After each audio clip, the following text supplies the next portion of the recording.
నిన్న ఈ పోస్ట్ కూడా నిన్న ఒక వీడియోలో చేసిన.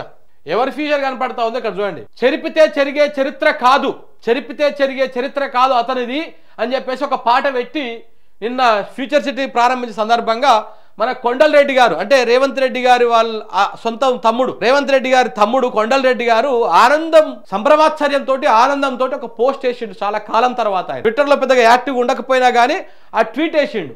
దేనికోసం వేసిండు, అందులో ఏం పాట పెట్టిండు తెలుసా? మా కలలు తీర్చగా అడుగులేస్తివి అని చెప్పేసి ఆయన ఒక పాట పెట్టిండు. రేవంత్ రెడ్డి గారు వారి అన్నదమ్ముళ్ళు అందరు కలిసి బినామీల పేరుతోటి భూములు అక్కడ కొనుగోలు చేసిర్రు అని చెప్పేసి ప్రతిపక్ష పార్టీ నాయకులు బొచ్చడి సార్లు ఆరోపణలు చేశారు. వాస్తవానికి కూడా ఆ ప్రాంతంలో వీళ్ళకు బినామీ భూములు ఉన్నాయని కొండారెడ్డి పెళ్లికి పోయినప్పుడు అక్కడ ఉన్నటువంటి కొంతమంది కూడా మాకు చెప్పారు. ఆ రకంగా వీళ్ళు ఇప్పుడు ఫ్యూచర్ సిటీ, ఆ 666 ఈ మధ్యలో కొనుగోలు చేసినటువంటి వందల వేల ఎకరాల భూములకు వందల వేల కోట్ల రూపాయల రేటు పెంచుకోవడం కోసం, విలువ పెంచుకోవడం కోసం ఈ ఫ్యూచర్ సిటీ, ఈ 666 డ్రామాలు, ఆ 666 పావంకరు నాగవావంకరు తిరుగుడు, ఇవన్నీ కూడా కేవలము పేదలను కొట్టాలే, వీళ్ళ బినామీల భూములు, వీళ్ళ ఆస్తులు పెంచుకోవాలి. రేవంత్ రెడ్డి గారు రియల్ ఎస్టేట్ వ్యాపారి అండి, దాంట్లో ఏం డౌట్ లేదు. ఆయన రియల్ ఎస్టేట్ వ్యాపారి, రియల్ ఎస్టేటే చేస్తాడు. ఆయన చేసే ప్రతి పని మీరు ఒక్కసారి అబ్జర్వ్ చేయండి. 2023 డిసెంబర్ 3 తారీఖు నుంచి ఇప్పటిదాకా ఆయన తీసుకున్న ప్రతి నిర్ణయం వెనకాల రియల్ ఎస్టేట్ అనేటువంటి ఒక దానికి ముడిపడి ఉన్నది. హైడ్రా రియల్ ఎస్టేట్కు ముడిపడి ఉన్నది.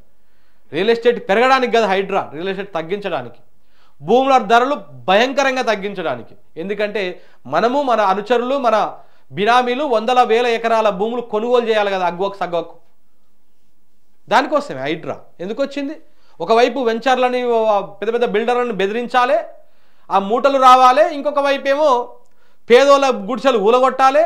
ఇలా గుడిసెలు ఊలగొడుతుంటే వెంచరోడు, ఆ పెద్ద పెద్ద రియల్ ఎస్టేట్ కంపెనీలు భయపడాలి, కావాల్సినవి పంపించాలి.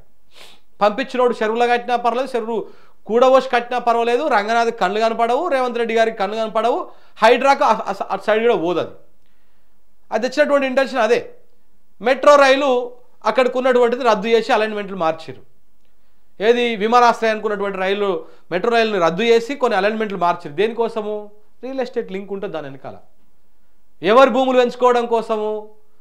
గోపన్పల్లి దగ్గర దాకా మెట్రో రైలు పోతుంది. ఎవడు జనం లేనటువంటి ఏరియాకి మెట్రో రైలు పోతుంది. ఎందుకోసం పోతుంది? అక్కడ మనకు కొన్ని వందల ఎకరాల భూములు బినామీల పేర్ల మీద, మనకు సంబంధించినటువంటి వాళ్ళ పేర్ల మీద ఉన్నాయి కాబట్టి ఆడదాకా పోతుంది.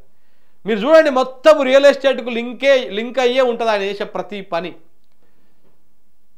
అగ్రికల్చర్ యూనివర్సిటీ తీసుకుపోయి హైకోర్టు బిల్డింగ్ భవనానికి కార్యక్రమాలు చేసింది. దేనికోసము? ఆ చుట్టుపక్కల ప్రాంతాల్లో కూడా ఆయనకు కావాల్సినటువంటి భూములు, ఆయనకు కావాల్సినటువంటి వాళ్ళ భూములు ఇవి ఉన్నాయి కాబట్టి ఆ కార్యక్రమం, ఆ నిర్ణయం తీసుకున్నారు. లేకపోతే ఆయన గురువైనటువంటి చంద్రబాబు నాయుడుకి సంబంధించినటువంటి భూములో, వాళ్ళ సామాజిక వర్గం సంబంధించినటువంటి భూములో వాళ్ళ విలువలు పెంచుకోవడం కోసం అక్కడ తీసుకొని పెట్టారు.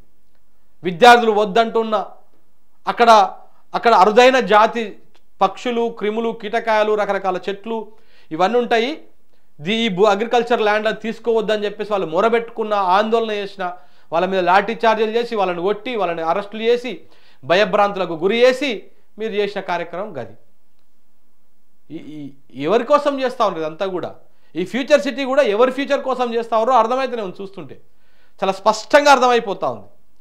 ఇది రేవంత్ రెడ్డి గారి కుటుంబానికి, వారి అన్నదమ్ములకి, వాళ్ళ పరివారికి, అనుముల పరివారికి వాళ్ళ ఆస్తులని 3 రెట్లు 4 రెట్లు 100 రెట్లు పెంచుకోవడానికి ఈ ఫ్యూచర్ సిటీ వస్తున్నది.